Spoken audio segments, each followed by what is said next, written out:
Educándome Audiolibros.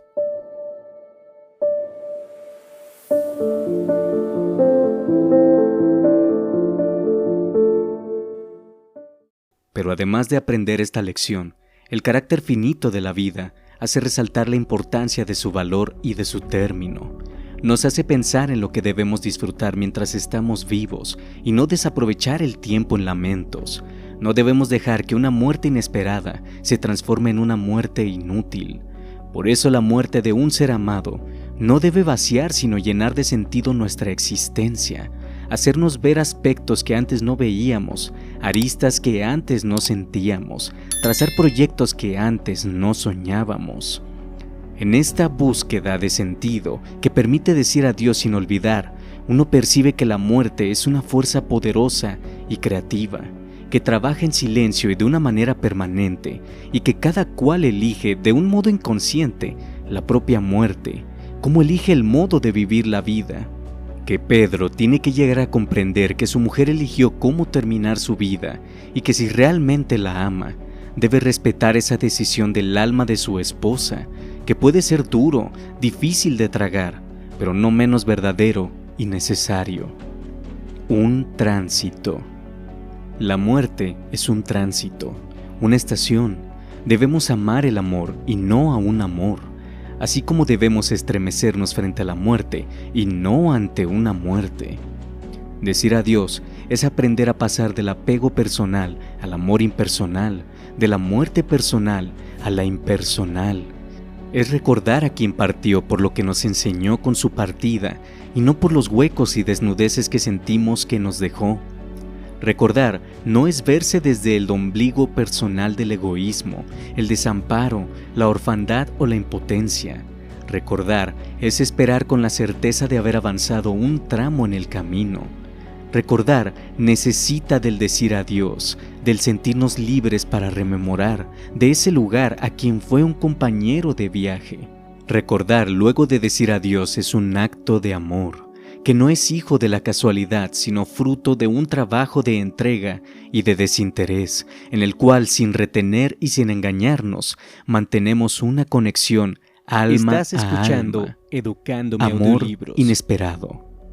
Amor inesperado, vida inesperada, muerte inesperada, son experiencias que están sólidamente unidas en el recuerdo.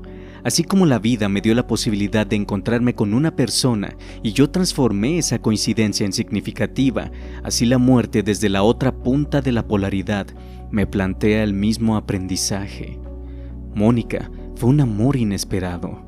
No lo busqué y cuando apareció sentí que era un alma gemela y no solo una compañera de viaje.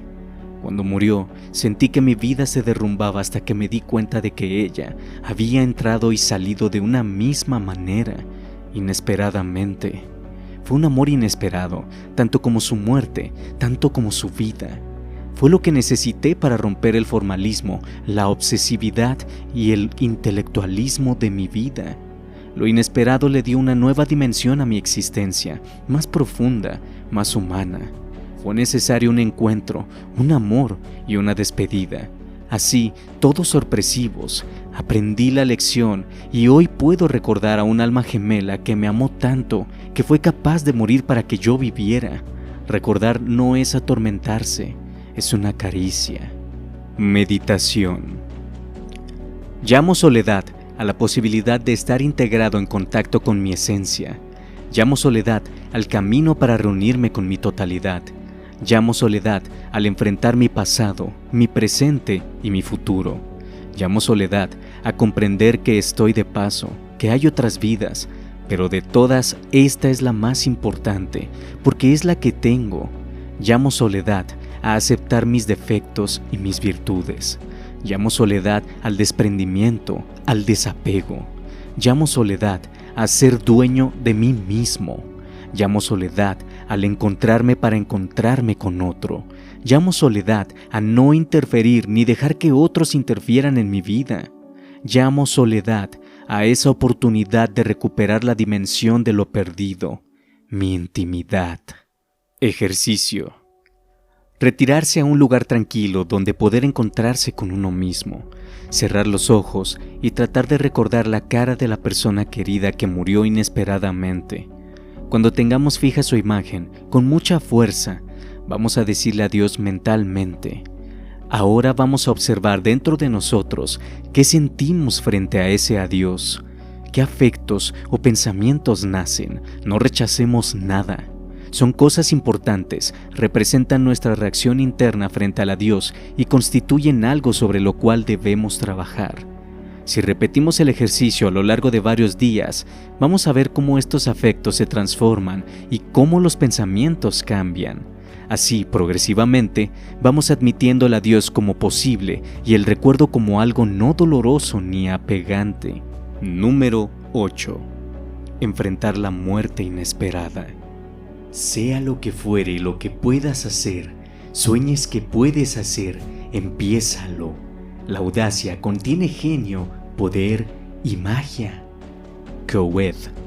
Entre el amor y la muerte está la vida. Sin ella no hay amor ni muerte. Melvin Sachs.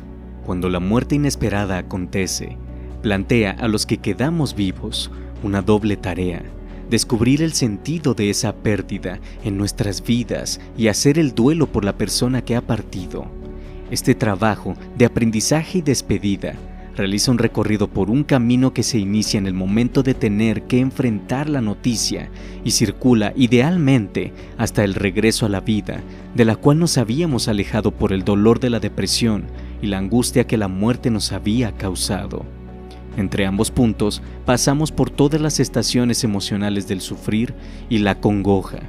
Este tránsito es como una travesía que requiere de cada uno de los participantes actitud, predisposición y cierta dosis de preparación para ir venciendo los obstáculos que en todo viaje nacen, lograr alcanzar una meta que consiste en hacernos más autónomos y cortar los lazos que nos atan con lo perdido. Se llamen estos anclajes desesperación, soledad, pena, amor, culpa, tristeza, angustia, etc. Este camino es, de alguna manera, un encuentro arquetípico en el sentido de que todos los seres humanos sometidos a esta experiencia caminan estos caminos. Cada arquetipo con el que nos enfrentamos plantea un miedo a vencer, una tarea a concretar y un aprendizaje a realizar. Son, en resumen, enseñanzas de vida. En conjunto, todos estos encuentros universales trazan el tránsito del recorrido del héroe interior que vive en cada uno de nosotros, que tantea en busca de la concreción de su destino. Hay que recordar que cada uno lleva dentro de sí un héroe interior del cual no siempre es consciente y que a veces vive en potencia. La labor de la vida es despertarlo, iluminarlo con la luz de la conciencia, porque solo despiertos podemos penetrar en la verdad y descubrir las cadenas que no nos permiten ser libres. Los trabajos de Hércules, el viaje de los argonautas o cualquier otro mito heroico hablan en realidad de los trabajos del yo de cada uno de los seres humanos para vencer los miedos, las tentaciones, los apegos y alcanzar a realizarse en plenitud. Estar despierto es aceptarlo todo, no como ley, ni como sacrificio, ni como esfuerzo, sino por iluminación. Aceptarlo todo porque lo ves claro y ya nada ni nadie te puede engañar. Es despertar a la luz. El dolor existe, el sufrimiento solo surge cuando te resistes al dolor. Si tú aceptas el dolor, el sufrimiento no existe. Anthony de Mello. A veces, una muerte inesperada es la llamada a comenzar el viaje hacia uno mismo, una prueba, un desafío para probar que somos capaces de ser valientes, solidarios e independientes. Al principio, hay que imaginar que una muerte inesperada hace dar comienzo en nosotros a un viaje. El inicio del camino necesita del encuentro del alma con ciertas virtudes. Se precisa tener fe en que seremos capaces de alcanzar la meta de aprender lo que esta experiencia nos propone. Fortaleza para poder soportar el dolor que nos causa. Esperanza de que, aunque el presente sea muy duro, existirá un mañana mejor y confianza en nuestras propias capacidades. Este es el punto de partida necesario, sin el cual nada se puede empezar. Pero inmediatamente sentimos cuando nos conectamos con estos efectos, abandono y desamparo. Creemos que la vida nos ha traicionado con esa muerte inesperada. No vemos bien el que puede venir, sino el mal que esta muerte nos está ocasionando. Nos sentimos impotentes y no queremos renunciar a la dependencia conocida donde encontramos cobijo. Los peligros son, entonces, no solo la resignación, sino el no hacernos cargo y responsables de la tarea que nos toca. Estos son los dragones que hay que vencer en esta etapa. Si vencemos y seguimos avanzando, comenzamos a ponernos nuevamente metas para salir adelante, a desplegar energía y disciplina para concretarlas. Estás escuchando Se despiertan las ganas de luchar y pelear por la vida y de volver a ocuparnos de los otros y de nosotros, de cuidarlos y de cuidarnos. Rompemos así el cascarón del egoísmo, del estar mirándonos desde el ombligo, y comenzamos a darnos cuenta de que hay otros que sufren y padecen.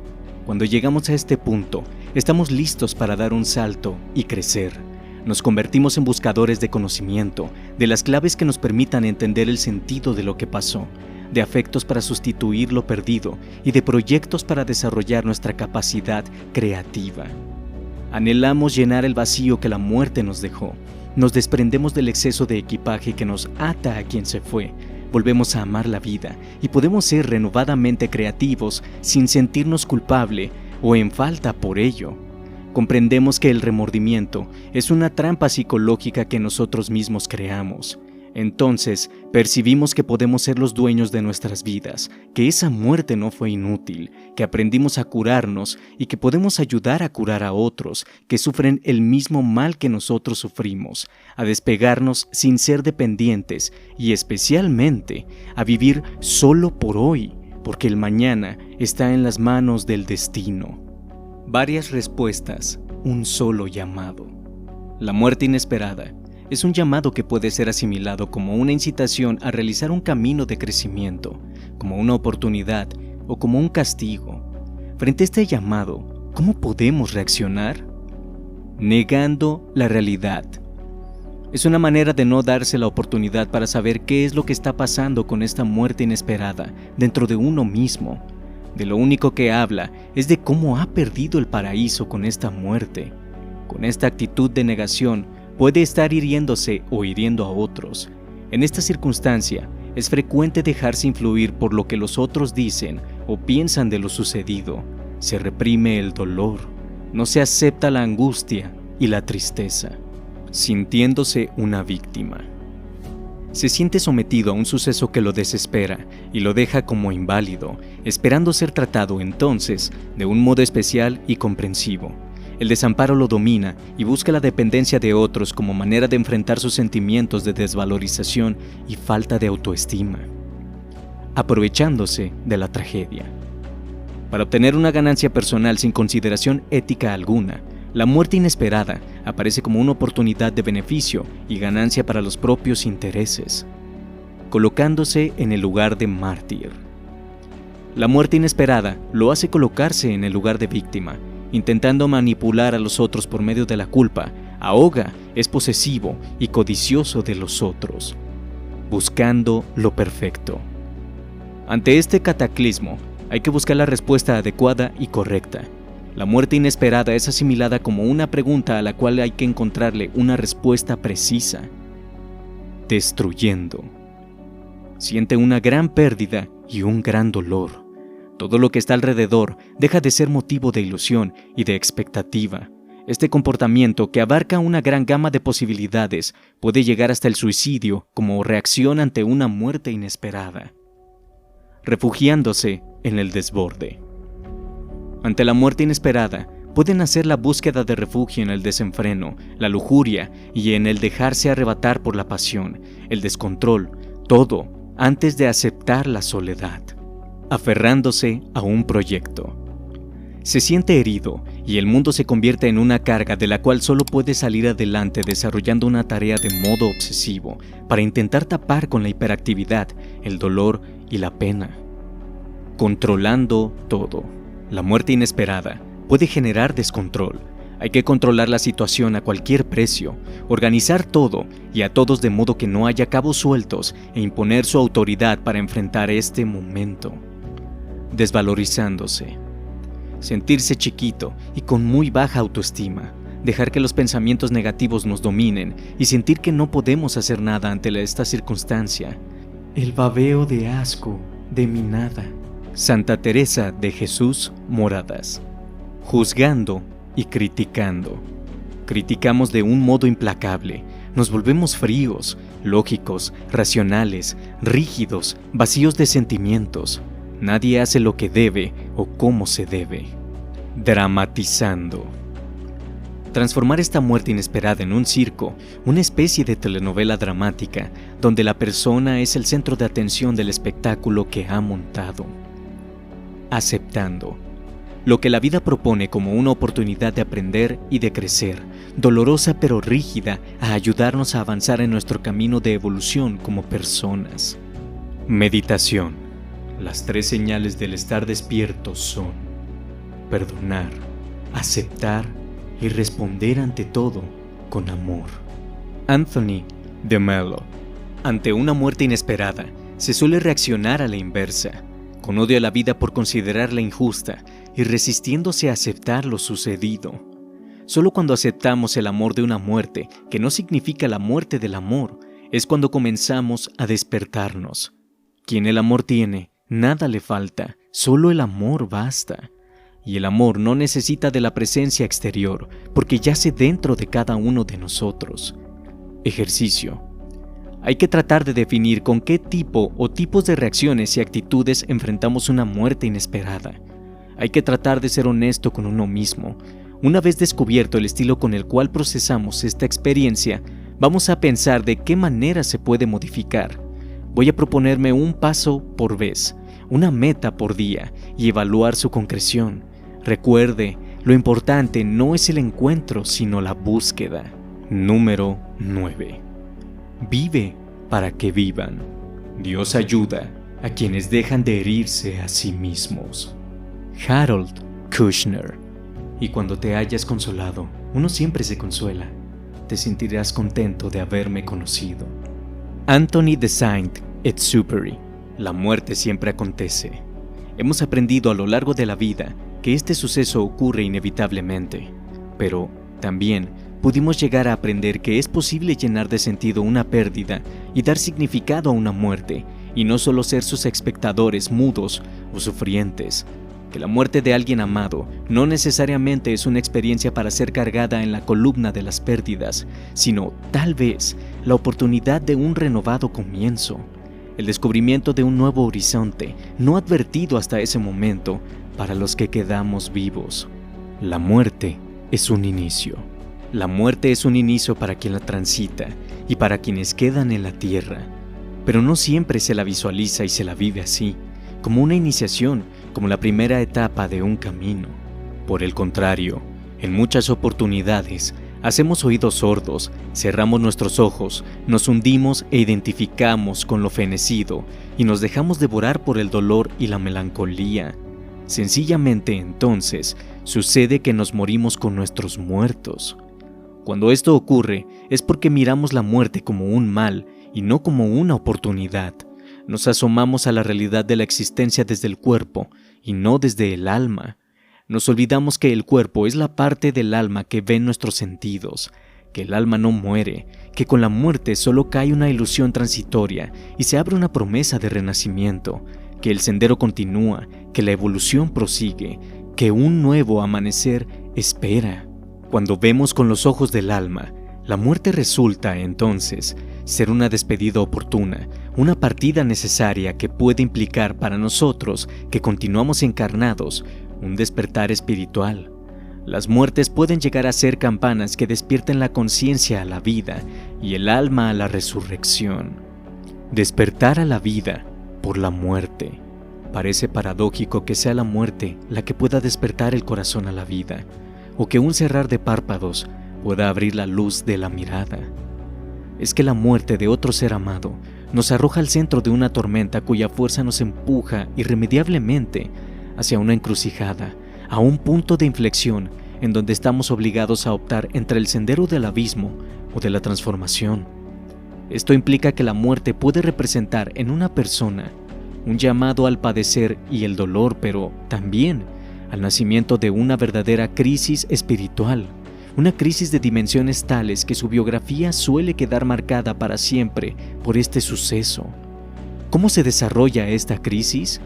El inicio suele estar señalado por el surgimiento de la sensación subjetiva de pérdida del sentido y del para qué de la existencia. Esto se debe, en parte, a que la muerte del ser querido provoca un estupor y un vacío cuyo significado no puede explicarse solo por esta desaparición física. Por el contrario, este ha sido el factor desencadenante que ha llevado a la persona a darse cuenta de que dentro de ella mora un anhelo profundo y antiguo que no puede ser colmado con nada de afuera y que necesita manifestarse. La persona habla de su desconsuelo, de que nada la colma y atribuye tal vivencia al duelo que recorre, sin advertir que se trata de algo diferente que no alcanza a ser comprendido en su totalidad si lo piensa únicamente desde la perspectiva psicológica, que no se trata exclusivamente de una emergencia emocional, sino de un emerger espiritual, de la apertura de la puerta de la conciencia al universo transpersonal. A esta experiencia se le agrega la aparición de miedos nuevos que conmocionan al ser. Se genera en el centro de la persona una crisis en torno de su identidad, una vaga pero viva sensación de extrañeza que la envuelve. La persona comienza a sentir que su yo, su mundo habitual y hasta su cuerpo se ven penetrados de una rara vivencia de cambio, un cambio que perturba y asusta. Es que algo también está muriendo dentro de ella y nada va a ser igual. La muerte simbólica que está transitando no es menos real que la de quien ha muerto físicamente y que ha sido el motivo desencadenante de este proceso, ya que así como es afuera, es adentro. Finalmente, luego de atravesar la pérdida del sentido de la vida y conectarse con los miedos que desatan los cambios, la persona percibe la necesidad de orientar su vida hacia algo distinto y superior, de relacionarse con algo con lo que habitualmente no está conectada. Nace en su alma, o renace, el deseo de la devoción, la necesidad de estar en contacto con la fuente milagrosa y misteriosa de la vida, la de sentir la certeza de la esperanza cumplida, la de saber que existe un plan de la existencia donde todo lo que sucede posee un sentido y que todo verdadero sentido está no en el afuera, sino en el interior del corazón de cada cual. Que el dolor por la muerte de un ser querido, que lleva a alguien a sentirse también muerto, es el colorario y no la causa de una arraigada crisis espiritual que yacía dormida. Que su melancolía es el factor catalizador de la transformación espiritual y que ese ser querido muerto le ha hecho el regalo de inundar su alma del deseo de comenzar un viaje alquímico, donde la pena es el plomo de lo que está destinado a convertirse en oro. La muerte ha logrado despertar entonces a la vida y se ha transformado de verdad amarga en certidumbre serena, de infierno en cielo. El camino al cielo pasa primero por el infierno. Hay que volver a pensar el infierno y a su rey mitológico, Hades, desde un lugar diferente. Hades como un adversario que plantea problemas y obstáculos para hacernos avanzar en la vida, y el infierno como aquello que aún no ha llegado a convertirse en cielo. Descender a los infiernos es una metáfora para hablar del proceso de tomar contacto con el inconsciente, penetrar en los repliegues del mundo abismal que no miramos, bucear en lo desconocido de nosotros mismos para así dar lugar al renacimiento de lo que yace allí perdido. Solo abrazando nuestra sombra podemos revivir nuestras partes muertas. Al morir con nuestros muertos, nos ponemos en comunicación con ellas y allí radica el verdadero dolor que nos hace llorar. Allí está la verdadera herida del alma que hay que sanar. Nos damos cuenta de que lo muerto no está afuera sino adentro. Descender al infierno personal es un viaje heroico. Hay que despertar el héroe interior y enfrentar con su fuerza los problemas que la vida va planteando. Y como en todo mito heroico, hay que partir del hogar, de los lugares conocidos, de la conciencia, para aventurarse en un recorrido hacia los territorios desconocidos, lo inconsciente. En este viaje, solo se regresa cuando se ha realizado la tarea, cuando nuestra alma ha visto y aprendido lo que tenía que aprender con la experiencia que le tocó vivir, cuando hemos integrado la sombra a nuestra conciencia, cuando hemos hecho cielo del infierno. La muerte de un ser querido nos enfrenta con nuestras propias muertes interiores, con nuestros infiernos tan temidos, con nuestras heridas que sentimos incurables. Nos enfrenta con el arquetipo de Quirón que todos mantenemos vivo y marcado a fuego en nuestra alma. Cuando sanamos una pérdida, no solo sanamos nuestro duelo, sino nuestra herida esencial, y aprendemos a darnos cuenta de que cuando nos apegamos al sufrir, nos herimos a nosotros mismos. Las heridas del alma duran mucho tiempo, solo éste las puede curar, pero un tiempo invertido en el trabajo de desprenderse de todo aquello que ata a la creencia de que en las sombras no hay luces y que en la muerte no hay vida. Un tiempo en el cual transformamos los recuerdos dolorosos en caricias sanadoras. Quirón, el centauro que habita en nuestra alma. Quirón fue un personaje mítico, mitad hombre y mitad caballo. Era considerado en sus tiempos un sabio sacerdote y gobernante de los centauros. Su doble naturaleza, animal y humana, simboliza arquetípicamente la doble naturaleza, humana y divina, de cada hombre, así como la lucha entre la pasión y la cultura a la cual se encuentra arrojado. Goethe, en el Fausto, describe esto de un modo muy hermoso. Dos almas, ay de mí, imperan en mi pecho y cada una de la otra anhela desprenderse. Una con apasionado amor que nunca se fatiga, como con garras de acero a lo terreno se aferra. La otra a trascender las nieblas terrestres aspira, buscando reinos afines y de más alta estirpe. Hay varios relatos sobre el origen de Quirón. El más aceptado narra que sus padres fueron Cronos, el tiempo, y la ninfa Filira, hija de Océano y Tetis. Cronos, que estaba buscando a su hijo Zeus, a quien su esposa Rea había ocultado para que no fuera devorado por su padre como sus hermanos, vio a Filira y se enamoró de ella. La ninfa, para huir del ardor de Cronos, se transformó en una yegua, pero este le engañó convirtiéndose en un hermoso caballo y acabó haciendo el amor con ella.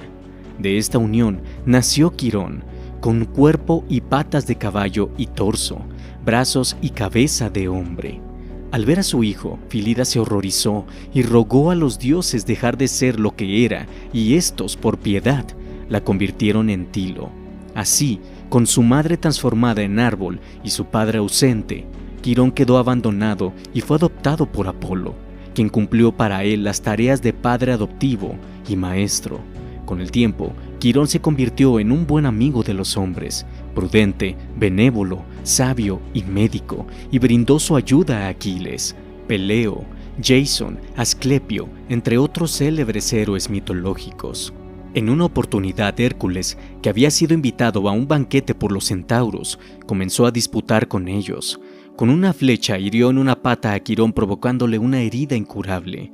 Esta herida representa psicológicamente dos cosas. Primero, el rechazo a los aspectos de nosotros mismos, nuestra sombra, que, en tanto escíndidos, gritan su dolor desde la oscuridad de la exclusión, y segundo, el hecho de que nada puede ser sanado en ausencia. Quirón sufrió intensamente a causa de esta llaga que, a pesar de su deseo, no podía hacerlo morir, pero que tampoco lograba el curar. Finalmente, consigue alcanzar su descanso mediante un cambio de destinos con Prometeo. Prometeo estaba encadenado por orden de Zeus a una roca como castigo por haber robado del Olimpo el fuego para dárselos a los hombres, y todos los días un águila le devoraba su hígado, que volvía a crecerle por la noche. Zeus había establecido que Prometeo podría ser liberado solo si algún dios renunciaba a su inmortalidad y ocupaba su sitio. Hércules, quien había herido a Quirón, le pidió a su padre Zeus que permitiera el intercambio de lugares entre Quirón y Prometeo. Aquel aceptó, y luego de 9 días de ocupar el sitio de Prometeo, Quirón muere. Zeus, en homenaje, lo inmortalizó bajo la forma de la constelación de Centauro.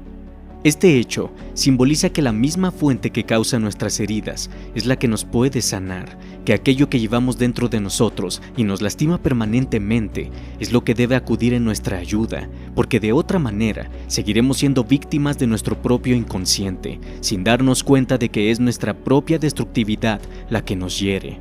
Cuando alguien muere, reaviva la herida que hay en nuestra alma. El abandono, el rechazo, la soledad, la finitud que vuelven a nuestra conciencia enfrentándonos al hecho de que solo podemos sanarla si aceptamos, como Quirón, renunciar a la inmortalidad y conectarnos profundamente con nuestros infiernos personales, donde moran las causas de nuestros apegos, dependencias y melancolías más profundas. La muerte de un ser amado puede reavivar la herida, pero también puede ser una oportunidad para sanarla. Cada quien debe encontrar al héroe Hércules interior que lo ha herido pero que también lo va a sanar, y comprender que al ocupar el lugar de Prometeo, iluminamos nuestra conciencia con una luz capaz no solo de aventar las sombras, sino también de dar el calor, afectos, que abrigue y cure nuestra vida.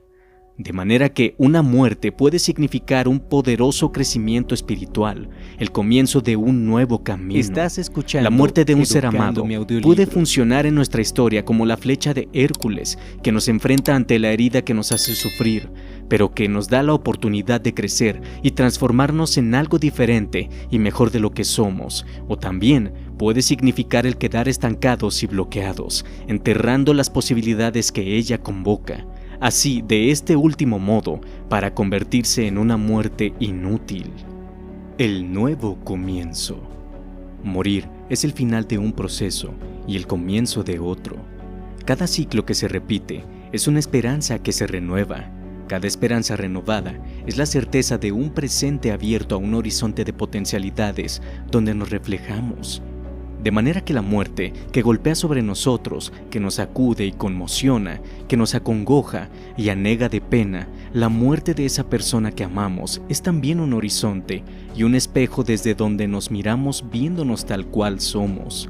Como espejo, la muerte nos devuelve lo que proyectamos de nosotros en esa pérdida y nos permite darnos cuenta de cuál es la naturaleza de la madera de que está hecha nuestra alma. Así, por este medio, descubrimos nuestras soledades y nuestras compañías, nuestras fortalezas y nuestras debilidades, nuestras miserias y nuestras grandezas. Como horizonte, la muerte nos enfrenta ante un límite cercano que también debemos cruzar, que nos despierta a la necesidad de apasionarnos por el presente, de vivirlo con la fuerza de quien tiene sed de vida. Pero además de espejo y horizonte, la muerte es maestra. Maestra que nos enseña y nos prepara como Apolo a Quirón para ser sabios y sanadores. ¿Podemos acaso desperdiciar esta experiencia?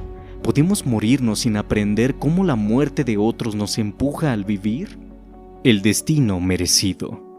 Es cierto que la muerte inesperada de un ser amado es una herida, como la ocasionada por Hércules a Quirón, que la tristeza que hace nacer es como el veneno de la flecha que no deja cicatrizar y provoca dolor, que la soledad a la que nos arroja es similar a la subida al Gólgota, que las lágrimas que nos arranca son como el águila que devora el hígado a Prometeo, que el corazón desgarrado y enmudecido, el alma congojada y el cuerpo entumecido tiemblan, que el sol, que parece no brillar, y la luna ensombrecida moran en un cielo carente de atractivos.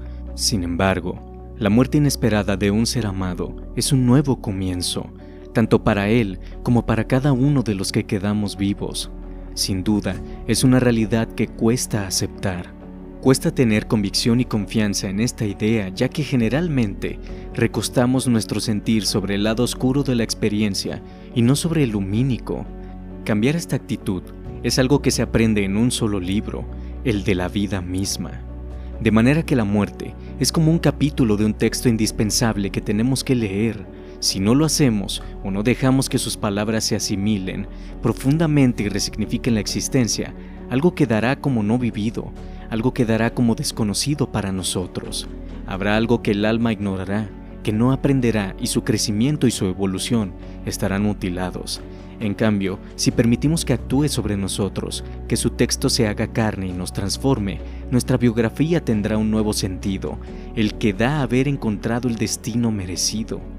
El amor vence al tiempo. Con el destino en las palmas de nuestras manos, el alma aprende que el amor vence al tiempo, a la memoria y a la historia, que si se tiene amor, se harán bien todas las cosas, que no es necesario olvidar el padecer de una pérdida para sanarla, que podemos recordar como si el recuerdo fuera una caricia, que el tiempo no nos asusta, que podemos sentirnos libres, porque el amor ha hecho revivir lo perdido como algo interno que nos nutre con su afecto. que las personas pasan, pero los afectos quedan, no como un doloroso sentir, sino como una tierna brisa de la memoria, que no es necesario caminar a pie el camino de las sombras del sufrimiento y que tampoco es imprescindible hacerlo a solas, que es posible recordar, aún después de muchos años, al ser querido que murió repentinamente, que es posible que lo sigamos amando, pero ahora no con un amor exclusivo que nos ata y nos absorbe, sino con un espíritu libre, agradecido y generoso, que nos empuja a seguir viviendo, que el amor vence al tiempo, no solo porque, si te amé, nunca voy a olvidarte, sino porque el amor hace del tiempo un concepto inútil. Para el amor no hay geografías, no hay fronteras y no hay tiempo. Del mismo modo que el tiempo no cabe en un reloj, así el amor no cabe en un recuerdo, aunque no te recuerde activamente. De modo que, aunque no te recuerde activamente, aunque no te piense, no significa por esto que no te amo.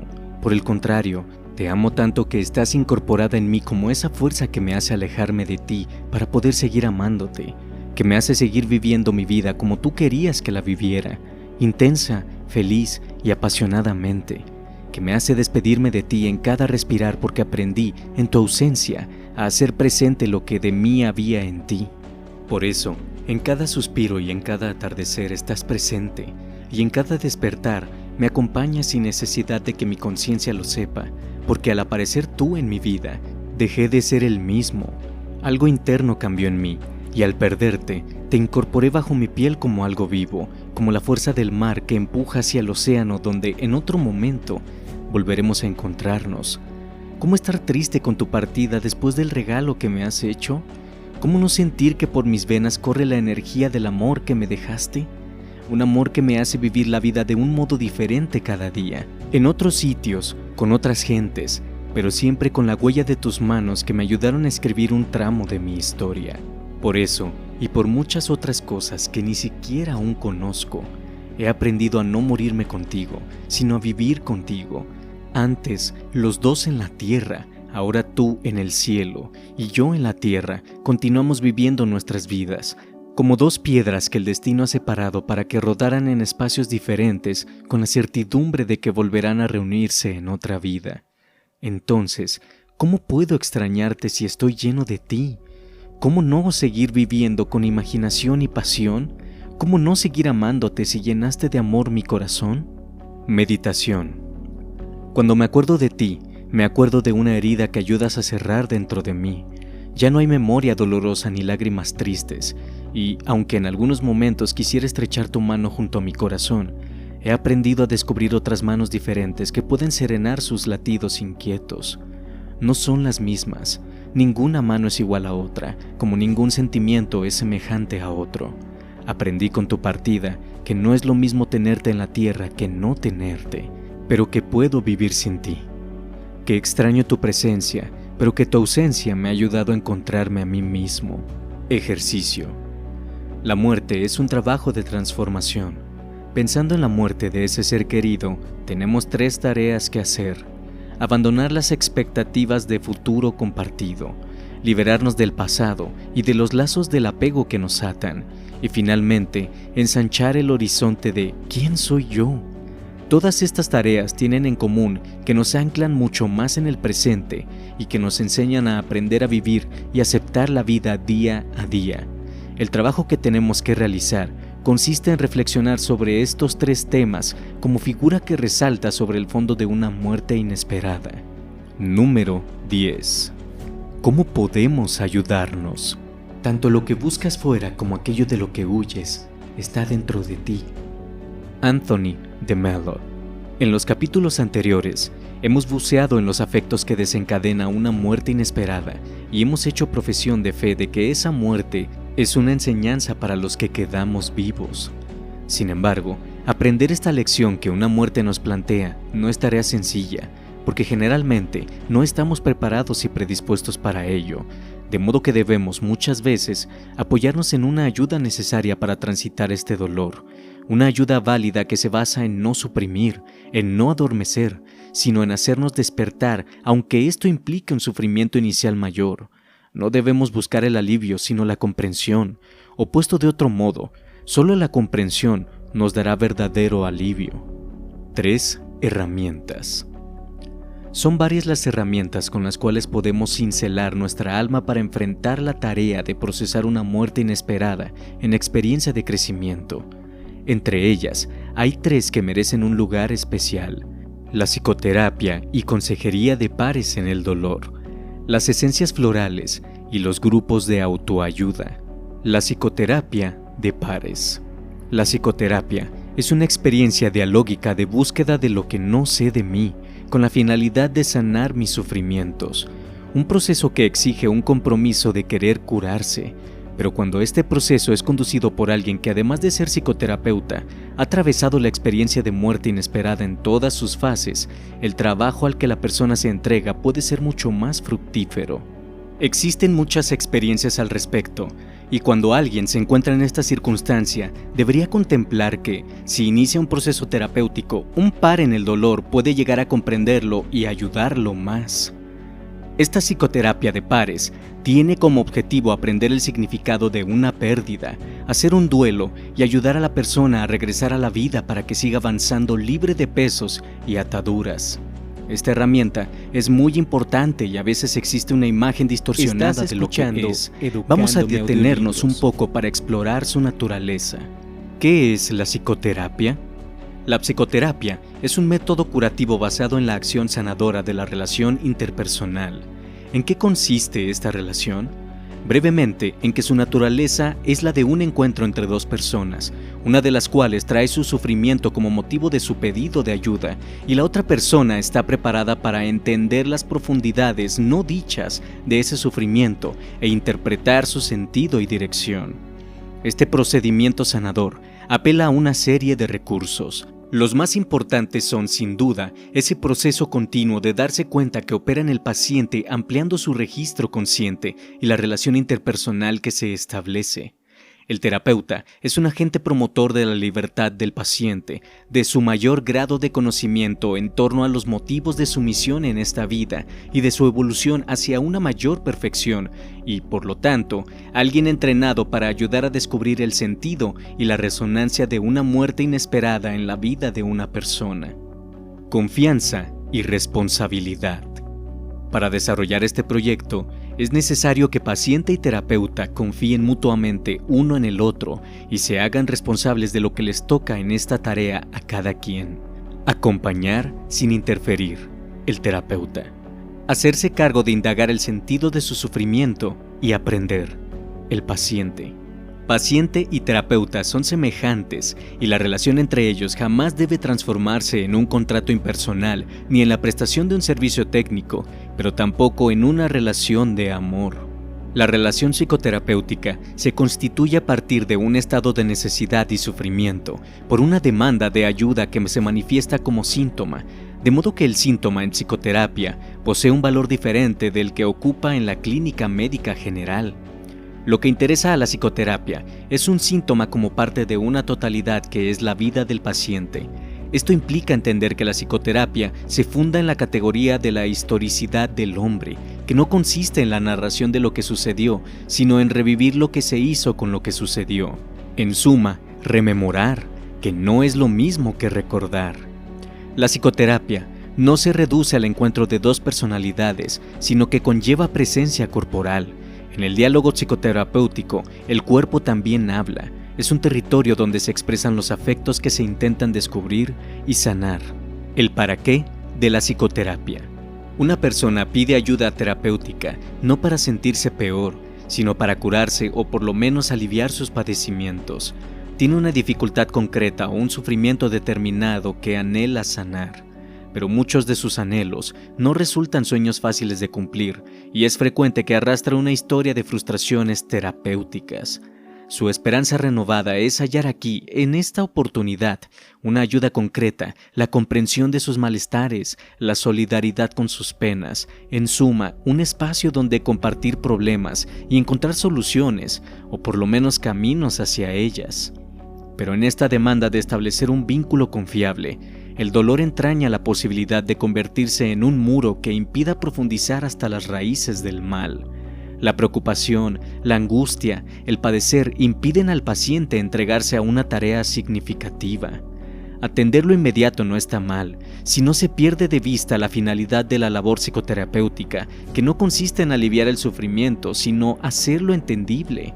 De modo que la psicoterapia puede ser vista como una herramienta para reflexionar sobre el sentido del dolor en nuestras vidas.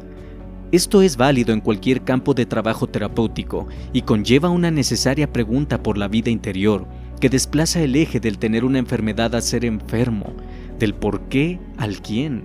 Entonces, el para qué de la psicoterapia transita este carril, el descubrimiento profundo de sí mismo, proceso que no está centrado en el paciente, sino en la historia vivida en común entre terapeuta y paciente.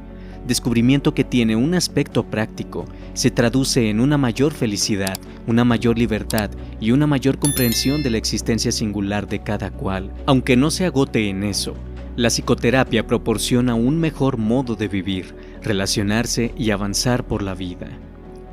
Un intento de definición más precisa. Puestas las cosas en este tono, podemos decir que la psicoterapia es un proceso curativo, de aprendizaje y de ensanchamiento de la conciencia que dirige su atención hacia lo singular de cada persona concreta, que intenta comprender el sentido de la enfermedad en el contexto de una historia y que recurre para ello a la herramienta del diálogo. La psicoterapia se funda en dos hechos claves, la relación interpersonal y el darse cuenta. Ambos hechos son interdependientes, están ligados entre sí. Darse cuenta. El darse cuenta tiene un poder curativo sorprendente. Para comprender su poder, es necesario integrarlo en la biografía del paciente y la totalidad de la persona, ya que de alguna manera, cada introvisión que se logra permite reconstruir una parte fragmentada de la biografía y de la persona. Es como un rompecabezas. Cada parte engarza en otra hasta formar una figura. Los fragmentos sueltos no son nada, pero juntos poseen un sentido. Cada vez que nos damos cuenta dónde va la pieza, la fragmentación se reduce y la figura crece. Y para seguir con la metáfora, como en el rompecabezas, conviene empezar por los bordes, por lo más evidente y consciente y avanzar, decididamente, hacia el centro. Introvisión. Tomando un concepto de Walter Brautigam, hemos denominado introvisión a este proceso de darse cuenta, que implica ampliar el conocimiento de sí mismo, que no se reduce a un saber intelectual, sino a una indagación existencial. ¿Cuál es mi tarea en esta vida? ¿Qué tengo que aprender? ¿Qué defectos tengo que corregir? ¿Qué proyecto tengo que cumplir? Brautigam dice que tal introvisión, que culmina apropiándose de la existencia y el destino propio, no es un acto intelectual, sino una experiencia emocional que se acompaña de una transformación interior y de la conducta. Una especie de conmoción existencial que llamamos crisis de conciencia y que tiene 3 notas características. Apunta a la esencialidad de la persona, le da apertura hacia nuevos horizontes y produce transformaciones. Merced a este proceso, la persona comienza a advertir que nada de lo que le sucede, sucedió o sucederá, carece de sentido, que todo le pertenece, que el destino es algo que formó, que la historia es algo que construyó, que pasado y futuro pueden actualizarse, que la enfermedad es una condición de existencia, no una condena, que una muerte inesperada es una experiencia, no un castigo, que todo puede escapar menos de lo que tiene que aprender y que hasta que no aprenda, el dolor seguirá presente, la angustia continuará desgarrándolo. Este proceso en psicoterapia ocurre en el entre ambos, y esto hace que el darse cuenta sea un producto compartido. El darse cuenta ocurre dentro del marco del vínculo entre terapeuta y paciente. Es hijo de una relación y los padres son el paciente y el terapeuta. La relación psicoterapéutica. En psicoterapia, la finalidad es ampliar horizontes, reducir lo que se desconoce de sí mismo, el punto de partida, aliviar el dolor, restablecer la salud perdida, aunque apunte hacia algo más abarcativo como la realización personal o el aprendizaje de lecciones de vida. Esta pasión por el saber de toda psicoterapia implica una perspectiva del suceder psicoterapéutico como un progresivo develamiento de lo desconocido, de un descubrimiento paulatino de los misterios y del terapeuta como la imagen de Tiresias, que pone en palabras lo que ya está a la vista, que interpreta los signos que no se alcanzan a comprender, las pestes que no se pueden explicar. En toda psicoterapia, el paciente espera ayuda y curación. Se entrega a una relación asimétrica, donde él desnuda su privacidad y el otro no, donde se da una coexistencia interpersonal de esperanza y tratamiento. Al terapeuta le corresponde el cuidado, la asistencia, el tratamiento. Al paciente, la esperanza de ayuda, la exigencia de salud y de felicidad, y el pedido de saber más de sí mismo. De algún modo, los valores por los cuales transita una psicoterapia son, entre otros, los de confianza, seguridad, aceptación y respeto. En este marco ocurren cosas, se desatan procesos que hacen al acaecer propio de la psicoterapia. La psicoterapia como experiencia. Toda psicoterapia es una experiencia de muerte y resurrección, en donde padecer la muerte propia y renacer no es tarea sencilla ni un transitar por un lecho de rosas. En síntesis, una experiencia transformadora, a veces doliente, pero siempre necesaria y que vale la pena ser vivida. Al principio de la evolución, el hombre tenía un abanico de necesidades más cercano a lo inmediato. Sus problemas consistían, seguramente, en los mismos que tenemos hoy, pero eran resueltos de un modo más directo. Su vinculación con la naturaleza era íntima. Su diálogo con ella era frecuente, al punto que la vida natural estaba animada de los ritmos y los dramas humanos. La tierra era una morada que proporcionaba alimento, contacto, protección y peligro, pero nunca algo impersonal o indiferente.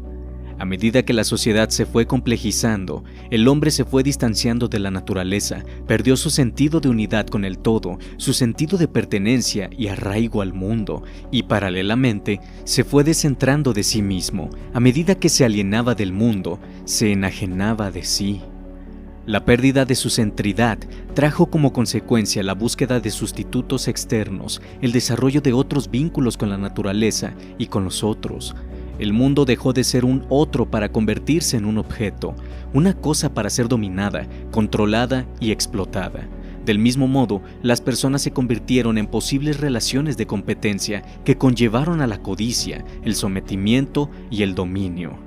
Tanta preocupación por lo externo implicó la pérdida de la intimidad y el desarrollo de una actitud de intolerancia hacia lo diferente. Cuando una persona se siente una con el todo, segura de sí misma, confiada en la vida, cada parte del todo es importante. Cuando uno está desgajado del todo, solo uno es valioso. Hasta tal punto, esto es así que vemos todos los días que las diferencias se reprimen, con más o menos violencia, pero se reprimen. No se integra lo distinto, se suprime. La intolerancia se ha constituido en un flagelo muy significativo que consume muchas vidas a diario. Hay una idea de Buda que hay que retomar. La incongruencia es el camino hacia la congruencia, el dolor hacia la alegría, la imperfección a la perfección, la enfermedad hacia la salud. Este camino hacia la integración, vista como congruencia, alegría, salud, sabiduría, amor, etc., se produce por un trabajo interior de contemplación, de hacer consciente lo inconsciente, de descubrir los mandatos del alma. Pero si miramos a nuestro alrededor, lo que podemos observar es que se busca lograr la unidad entendida como uniformidad, por el uso de la manipulación, la fuerza y el poder, ya sean armas o culpas. Esto es debido justamente a esta disociación del hombre y su afán de codicia y de crueldad que le impide conectarse con la experiencia esencial de la intimidad y el encuentro con el otro, que implica no interferir y no dejar que el otro interfiera. Al negarse a la propia existencia de la intimidad y la unidad, el hombre termina por transformarse en su peor enemigo. Y aunque parezca raro, es aquí en donde hay que buscar el origen de la psicoterapia, en la necesidad de volver a reconectarse con la experiencia interior. Por eso es que decimos, en parte, que la psicoterapia es una experiencia. La psicoterapia es una experiencia de crecimiento. Hace muchos años, leí un libro que me puso en la pista de todo esto. El libro se llamaba El descubrimiento de la intimidad, del escritor español López Ibor. Estaba en una edad en la cual no podía asimilar todo esto muy bien, pero creo que me marcó lo suficiente como para que hoy aflore en el desarrollo de mis ideas su recuerdo. Muchas veces he buscado este libro, pero nunca más lo pude volver a encontrar. Lo he buscado porque creo que plantea en esencia la misma preocupación sobre la cual estamos insistiendo, la experiencia interior. Experiencia que se vincula con el tomar contacto con la angustia existencial, esa fuerza transformadora de la vida, de la cual el hombre moderno trata de apartarse. La negación a este contacto esencial es una negación al contacto con la intimidad. En la intimidad uno descubre la angustia, en la intimidad uno se enfrenta con la soledad, pero supera el aislamiento que provoca la disociación de uno mismo y del mundo. La soledad no es vivir solo. La soledad es no ser capaz de hacer compañía a alguien o algo que está en nosotros. La soledad no es un árbol en medio de una llanura donde solo está él. Es la distancia entre la savia profunda y la corteza, entre la hoja y la raíz. José Saramago. Al perder el hombre su centro, al sentirse aislado, al no recordar los caminos que debía recorrer para alcanzar la experiencia interior, comienzan a surgir personajes, espejos que intentan devolverle al hombre, desde un lugar socialmente sancionado, el conocimiento de esta experiencia olvidada. Así aparecen los chamanes, los magos, los gurúes, los maestros, los confesores y los psicoterapeutas. Así nacen los mitos del héroe como modelos ejemplares de este recorrido. Así nace la psicoterapia como una institución cultural destinada a ayudar a quien sufre, no solo a dejar de sufrir, sino a aprender a caminar el camino del descubrimiento de la intimidad, de los repliegues del alma. Entonces, bien podríamos decir que la psicoterapia es una experiencia de crecimiento, lo que implica este crecimiento. Este crecimiento implica varias cosas, entre ellas, cuanto más soy yo, más solo me quedo. El crecer lleva a diferenciarme, a dejar de lado muchas cosas externas, a separarme, a poner límites, a distanciarme de personas que tal vez quiero y amo, pero que me impiden vivir mi vida de acuerdo con los mandatos de mi alma, a liberarme del exceso de equipaje. Este no es un proceso que pueda ser vivido con felicidad, sino con mucha pena y dolor. Es difícil que otros acepten el crecimiento personal, la autonomía, la libertad que levanta sin dudas fantasías de pérdida. Imaginen una madre sobreprotectora diciendo a su hijo: «Eres mío porque yo te amo». Esquema que le sirve para evitar su propia soledad a un hijo que quiere hacer un camino independiente. Es que, nos guste o no, crecer lleva a la soledad, y la soledad es un escándalo en nuestra cultura. Implica arriesgarse a vivir la propia vida, arrojarse a un futuro incierto, dejando atrás lo que fuimos. La psicoterapia, entonces, es una experiencia compartida de encuentro con la intimidad, con la mismidad, con la soledad. Una experiencia desgarradora y revolucionaria, una experiencia fundante del sujeto. Los terapeutas a veces nos subimos al tren de las mismas resistencias de los pacientes, porque cuando el paciente se encuentra, uno también se encuentra. Cuando el paciente se enfrenta a la soledad, uno también lo hace. Y los terapeutas estamos acostumbrados y entrenados a pensar que el problema es del otro y a no reconocer que nosotros también huimos de lo mismo que huye el paciente. Ser psicoterapeuta da la posibilidad de encontrarnos con nuestra propia intimidad, con nuestra propia soledad, con nuestra propia existencia. Es por eso que es tan importante en lo posible ante la muerte inesperada, encontrar a alguien que ya haya trabajado dentro de sí los senderos que ahora nos toca recorrer a nosotros. Seguramente es una buena condición para ser nuestro guía en esta etapa. Esencias florales. Las esencias florales constituyen otra herramienta muy útil para ayudar a una persona que se encuentra hundida en la sorpresa, el dolor, la depresión, la angustia o la culpa ante una muerte inesperada.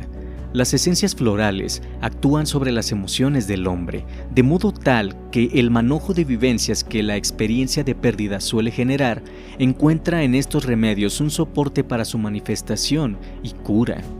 Existen varias posibilidades que deben ser aplicadas en cada caso, de acuerdo con una estricta prescripción de un terapeuta especializado en la materia, de modo que no voy a mencionar ningún remedio en especial, pero sí recomendar su uso, porque los resultados de este tratamiento han demostrado los beneficios que brinda en una situación de muerte inesperada.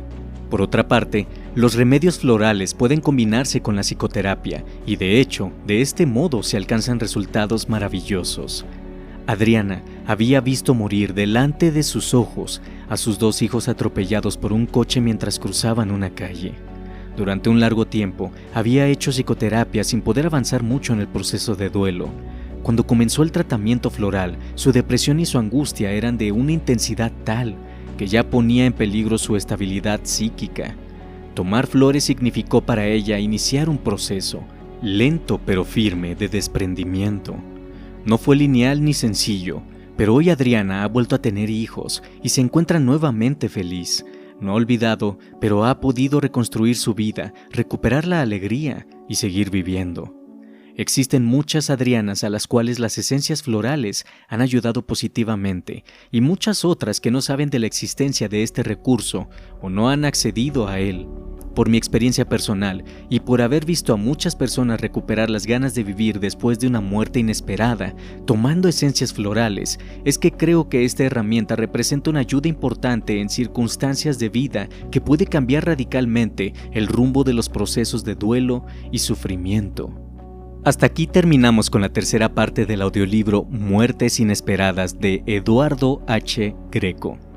Si el audiolibro te ha gustado, por favor dale like y compártelo con tus amigos. Coméntame cómo ha sido tu experiencia al escuchar este audiolibro y si es tu primera vez en este canal, te invito a suscribirte para que puedas seguir enterándote de todas las novedades futuras. Te deseo un excelente día y esto fue Educándome Audiolibros.